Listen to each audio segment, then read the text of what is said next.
ഈ അടുത്ത കാലത്ത് വന്നതാണ്. അടുത്ത കാലത്ത് എന്ന് പറഞ്ഞാൽ ഇപ്പോഴായിരിക്കും നിങ്ങളിത് കേൾക്കുന്നത്.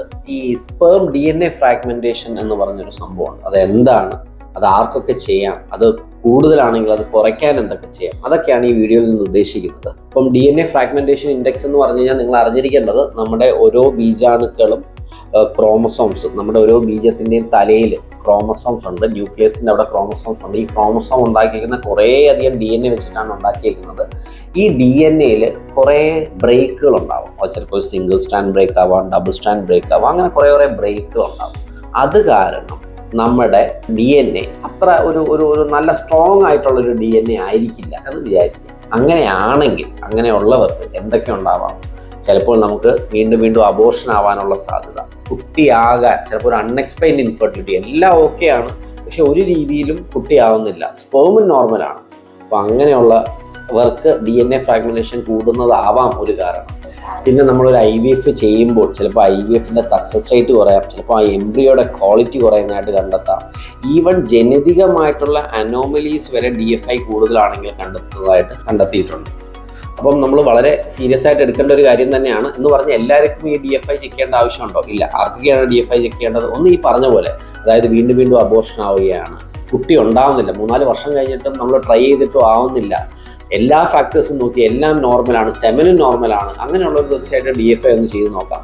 സ്മോക്കിംഗ് ഹിസ്റ്ററി ഉള്ളവർക്ക്, വളരെ വണ്ണമുള്ളവർക്ക്, അല്ലെങ്കിൽ ഏതെങ്കിലും ഒരു കെമിക്കൽ പൊല്യൂട്ടന് എക്സ്പോഷർ കിട്ടിയിട്ടുള്ളവർക്ക്, അപ്പം ഇങ്ങനെയുള്ള ആൾക്കാർ തീർച്ചയായിട്ടും DNA ഫ്രാഗ്മെന്റേഷൻ ഒന്ന് നോക്കുന്നത് നല്ലതായിരിക്കും. എങ്ങനെ നോക്കണം എന്നുള്ളത് നിങ്ങൾ ഡോക്ടറിൻ്റെ അടുത്ത് പറയുമ്പോൾ അത് ടെസ്റ്റ് ചെയ്യാൻ പറയും. അത് നമ്മളെ ബീജത്തിൽ നിന്നാണ് ടെസ്റ്റ് ചെയ്യുന്നത്. അതിന് ഓരോ കുറേ ടൈപ്പ് ടെസ്റ്റുകളുണ്ട്, ഓരോന്നിനും ഓരോ കട്ട് ഓഫ് ഉണ്ട്. അതെല്ലാം അവർ പറഞ്ഞു തരും. എത്ര രൂപയാവുമെന്ന് പറഞ്ഞു കഴിഞ്ഞാൽ ഇച്ചിരി കോസ്റ്റ്ലിയാണ്. ഓരോ ടെസ്റ്റിനനുസരിച്ചും വ്യത്യാസപ്പെടും. അതൊരു 8,000 തൊട്ട് 15,000 അല്ലെങ്കിൽ 20,000 റുപ്പീസ് വരെ ആവാവുന്ന ടെസ്റ്റാണത്. ഇത് കണ്ടിട്ട് നിങ്ങൾ കാണുന്നു DFI കൂടുതലാണ്, ഒരു 20% മുകളിലാണ് എന്ന് കണ്ടെത്തി കഴിഞ്ഞാൽ അവർക്ക് എന്ത് ട്രീറ്റ്മെൻറ്റ് എടുക്കും? ഓക്കെ, അതാണ് ഇതിൽ ഏറ്റവും പ്രധാനം. അപ്പം നമ്മൾ ടെസ്റ്റ് ചെയ്യേണ്ട ആരൊക്കെയാണെന്ന് പറഞ്ഞു, അത് എത്ര ശതമാനത്തിന് മുകളിലാണെങ്കിൽ അത് പ്രശ്നമെന്ന് പറഞ്ഞു. അത് ഞാൻ പറഞ്ഞ പോലെ ഓരോ ടെസ്റ്റിനും ഓരോ കട്ട് ഓഫ് വാല്യൂ ആണ്. അപ്പം ഞാൻ 20 എന്ന് പറഞ്ഞത് എല്ലാ ടെസ്റ്റും 20 ആവണമെന്നില്ല. ഇപ്പം ടണൽ ടെസ്റ്റ് ഉണ്ട്, SCD ഉണ്ട്, SCSC ഉണ്ട്, അങ്ങനെ പല ടൈപ്പ് ടെസ്റ്റുകളുണ്ട്.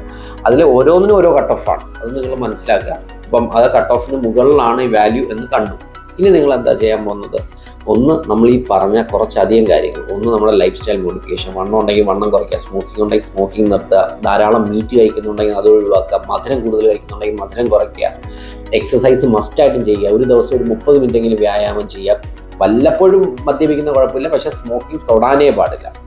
ഇത്രയും കാര്യങ്ങളുള്ള ലൈഫ് സ്റ്റൈൽ ചേഞ്ചസ് ചെയ്തു. പിന്നെ ഇടയ്ക്കിടയ്ക്ക് ഇജാക്കുലേറ്റ് ചെയ്യുക. ഒരു 12 to 24 hours, അല്ലെങ്കിൽ ഒരു ദിവസം 2 തവണ, അല്ലെങ്കിൽ ദിവസവും ഇജാക്കുലേറ്റ് ചെയ്യുക കുറച്ചധികം നാൾ, 1 മാസം അല്ലെങ്കിൽ 2 മാസം അങ്ങനെ ചെയ്യുമ്പോൾ ഈ DFI കുറയുന്നതായിട്ട് കണ്ടെത്തിയിട്ടുണ്ട്. പിന്നെ മരുന്ന് കഴിക്കണം. മരുന്ന് എന്ന് പറഞ്ഞാൽ ആൻറ്റി ഓക്സിഡൻസ് ആണ്, അറിയാമല്ലോ, മിക്കവരും തരുന്ന ആൻറ്റി ഓക്സിഡൻസ് തന്നെയാണ്. ആൻറ്റി ഓക്സിഡൻസ് കഴിക്കാമെന്നാണ് കാണുന്നത്. ഒരു 2-3 മാസമെങ്കിലും മിനിമം ആൻറ്റി ഓക്സിഡൻസ് കഴിക്കുക. അതിൽ കൂടുതൽ കഴിച്ചിട്ടും വലിയ മെച്ചമൊന്നുമില്ല.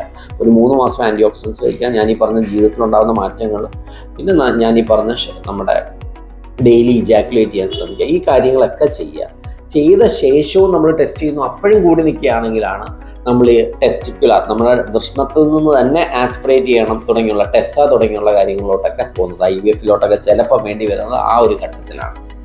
അപ്പം ഇതാണ് അതിൻ്റെ ഒരു ട്രീറ്റ്മെൻറ്റ്. നിങ്ങൾക്ക് ഏകദേശം ഒരു ഐഡിയ കിട്ടിയെന്ന് വിചാരിക്കുന്നു. വീഡിയോ അങ്ങ് ലെങ്തി ആക്കാൻ ഉദ്ദേശിക്കുന്നില്ല. അപ്പം എന്താണ് DFI, അത് ആരൊക്കെ ടെസ്റ്റ് ചെയ്യണം, എങ്ങനെ ടെസ്റ്റ് ചെയ്യാം, അത് ടെസ്റ്റ് ചെയ്ത് കൂടുതലാണെങ്കിൽ എന്തൊക്കെ ചെയ്യണം, ഇത്രയും കാര്യങ്ങൾ ഞാൻ ബ്രീഫ് ചെയ്ത് പറഞ്ഞിട്ടുണ്ട്. എന്തെങ്കിലും സംശയം ഉണ്ടെങ്കിൽ നിങ്ങൾ ഇതിൻ്റെ അകത്ത് തന്നെ മെസ്സേജ് അയക്കും, ഞാൻ തിരിച്ച് റിപ്ലൈ ചെയ്യുന്നതായിരിക്കും. Thank you.